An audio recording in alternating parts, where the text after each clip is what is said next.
Hello and welcome back to the channel.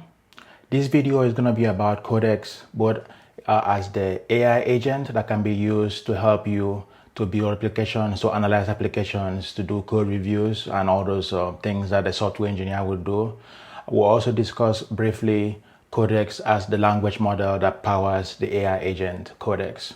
So Codex means multiple things, and depending on whether you're talking about the language model or the AI agent. But this particular masterclass is a series of videos that talks about how to use Codex, the AI agent, in your day-to-day task. Codex is available in multiple environments. It's available in multiple forms. And this masterclass is going to cover several things about how you can use Codex in each of those environments, how you can set it up, how you can configure it, and how you can leverage it to make you more efficient in your software engineering, application development, and projects. So let's get started with the masterclass. Now, if you are new to the channel, I encourage you to subscribe. I also have a newsletter that you can subscribe, and this newsletter would send you any of the topics and the content that I'm going to be creating on this masterclass, as well as future topics on how to build agents in production, how to deploy agents in production, and some of the best practices you can leverage to be successful in your AI agent development.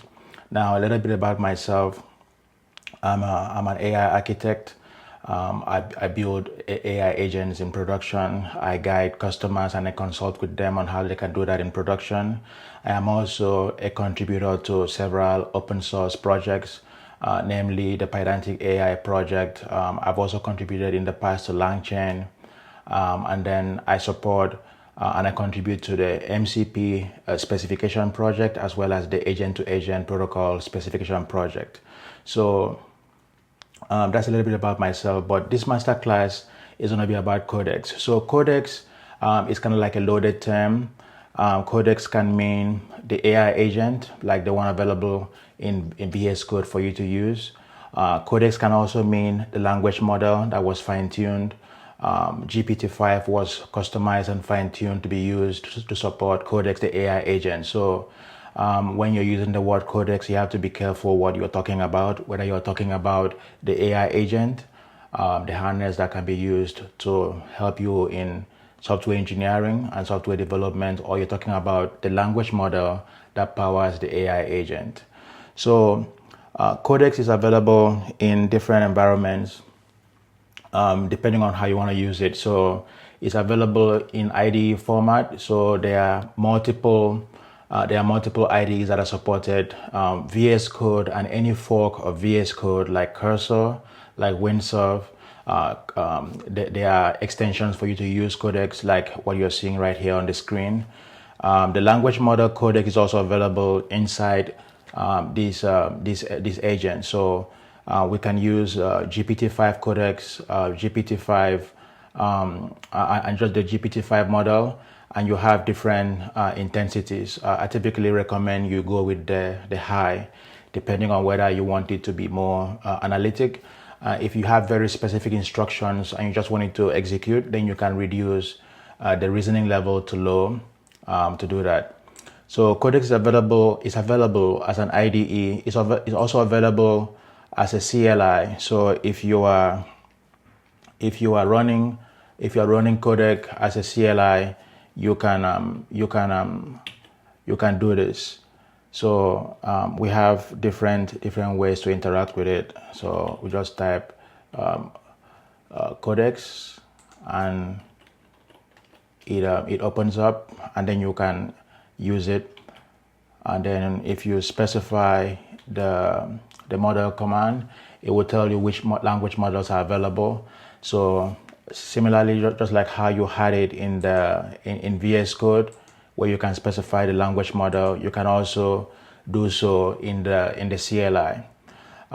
We also have Codex available in the cloud. So if you want to configure your GitHub repository, you can use Codex in the cloud environment, and it would help you with code reviews. It will help you with running tasks asynchronously in the background. You can also use Codex inside the ChatGPT application, and you can use Codex from your iPad and from your Mac OS desktop ChatGPT application or your iPhone. So these are the different mechanisms to interact with the AI agent Codex. In terms of location of where the agent is running, so the agent can run locally either in your IDE or your terminal, or it can run in the cloud where it has a different sandbox environment that is using to interact. So those are the two ways to think about Codex, either using it locally or using it remotely. And then if you're using it remotely, you can use it from GitHub, just mention it to do a code review, to create a task, to work on a particular task and then create a pull request for you. Or you can use it locally either as an IDE extension or as a CLI application that we want to use. So those are the different ways in which we can use Codex. Now, in terms of the modes, we have multiple modes. So in the IDE, we can use it in chat mode, which is just going to advise. It is not going to make any edits. It would just analyze it, report back, and then if you want to be able to create and edit files and then accept those changes, you can use it in agent mode. And then they have the YOLO mode where it has full access to both your workspace and some files outside of the workspace, and you can do anything without you accepting those changes. So depending on how you want to use it, those are the different ways in which you can use it. And then I also have some guidance as to how can you set up your environment and set up yourself to be successful with Codex. So there are three things that control how successful you're going to be leveraging Codex the AI agent. The first thing is, you the developer. So that's the first thing.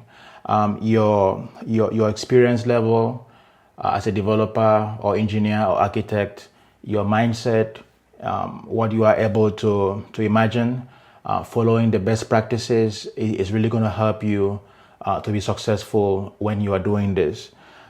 If you don't really have domain knowledge as to what you're trying to accomplish, you're not going to be able to instruct the agent or imagine what you're going to be able to create. So that's very, very important. The next thing that is important here is the language model that we're using to power the agent. So even though you are very experienced, if you're not using the right language model, that can influence a lot of things. The latency of the language model, how fast it's able to respond when you are asking questions, is also important. How much it costs indirectly affects how much you're able to use it. So depending on the plan that you're going to use for Codex, that might influence how much of it you are able to use. And just the general capability of the language model is very, very important. The main thing that I see here is that all these things have to combine together.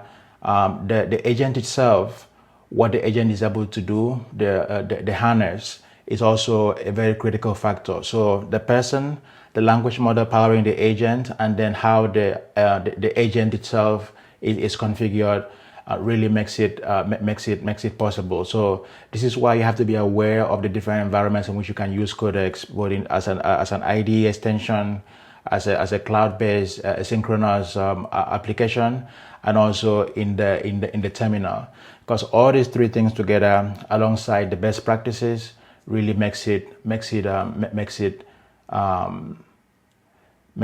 easy. It also controls the outcome of what you are trying to accomplish, and that is very, very important.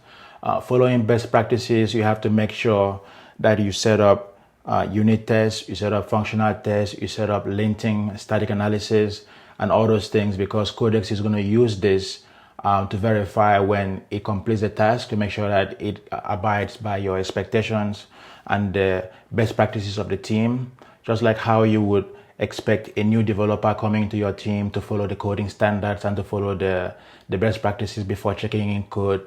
You have to do the same for Codex. Setting up the agents.md file, setting up the Plan.md file so that it can analyze and give you like a preview before you go ahead and generate the code. So all these things are things you have to pay attention to when you're using Codex. Also try to separate concerns, put different things in different repositories, because if you don't do that, it is really going to affect how you are able to be successful in using Codex. And then another thing that I want to talk about is that Codex is available in Codex the agent can be configured to leverage the language model from different ways of payment. So we can, like right now I am subscribed, I'm signed in to my ChatGPT account. So that's how I'm doing this. But you can also configure an API key. As part of the series, I'm going to show you how you can set up Codex using both ChatGPT or using the API keys. Depending on your environment, if you are in a gapped environment, or you don't want to use the API key or use the ChatGPT account, you can also use different language providers like DeepSeek, like Olama, and so on. And this is very, very important in a gapped environment where you still want to use Codex, the AI agent, to work, and you don't have access to Codex, the language model in the cloud. Then you can use Olama or any other model provider of your choice to configure it. So that is very, very important, particularly in a gapped environment or in situations where latency is very important and you want to control where the code and where the samples are. Now, in terms of system requirements, we typically need about 4 gigs of RAM minimum to run Codex, but I typically would recommend 8 to 16 or more, because if you are analyzing large files and you're loading things into memory to figure it out, it might need that much memory to be efficient and to function properly. So there are several settings and configurations for Codex that we are going to explore when we are configuring it. So I would briefly walk through them, but in subsequent videos we're going to be walking through all of these different setups so that you can see how to use it.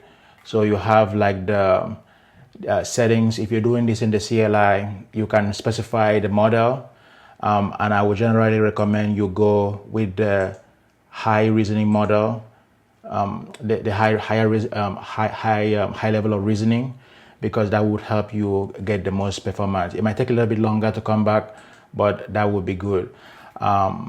Give you a good outcome. And then you can also use Olama, you can use Mistral, you can use OpenRouter. If you have an Azure account, you can also configure your Azure account to do that. Another thing is that there is a search feature that I encourage you to enable, because if you don't do that, then you might not be able to get latest information. So sometimes you might want to use the latest version of the dependency.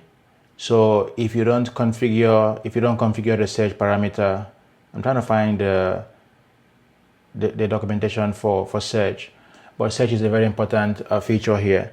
I don't see it immediately, but if you don't configure search, it does not go out to the internet to search for information and get latest context for your task. So I strongly recommend for you to configure the search parameter. Specifying the approval and sandbox modes is also very important, because this controls what the agent is doing, whether it is just chatting with you, or whether it is making recommendations, or whether it is making edits that you have to approve, or whether it's running fully autonomously. So all those things are very, very important. We also have two files, like the agents and the Plan.md file, that you can configure either globally for all projects or specifically for each repository. And this will help you to guide the agent in what it needs to do to be successful for the task that you are giving it. So in terms of what we're going to be covering in the masterclass, I will start this on the next video, where we're going to be talking about how to set up Codex in different environments. So how do we set up Codex in the cloud environment, like in GitHub? How do we set up Codex to work in the terminal? How do we set up and configure Codex to work in the IDE extension? I will focus on VS Code, maybe Cursor and Windsurf. But if you're using JetBrains based IDEs like WebStorm, like IntelliJ, like PyCharm, they also have a plugin that you can use, which would leverage Codex, the agent, from your terminal to make edits to your application. So we're going to talk about that. We're also going to talk about how to use Codex for specification-driven development. You might be seeing that on the screen right now. So we would use Codex to get started with how to build a backend API application in Python using FastAPI. Then we would use Codex to also build the front end in React or Angular. So that will be the first project. Then we'll show you how a human can make changes to this project and then use Codex to review the pull request. Or we can also use Codex to make the changes and then let a human do the PR to review it. So that will be the next set of videos, and then we'll work on how to use Codex to refactor, to create unit tests, to create documentation, and so on. Then we'll also explore how we can use Codex for different things besides just writing code. So how do we use Codex to look at a code base and then add documentation so that it is more readable for a human or another AI agent to understand what's happening inside the code? How do we use Codex to create infrastructure as code, either Azure Bicep, Azure ARM template, or Terraform scripts? How do we use Codex to do that? How do we use Codex to create SQL statements, to create Flink SQL statements, or to create any kind of domain-specific language that you use to interact with data? So Codex is also very good at doing things like that.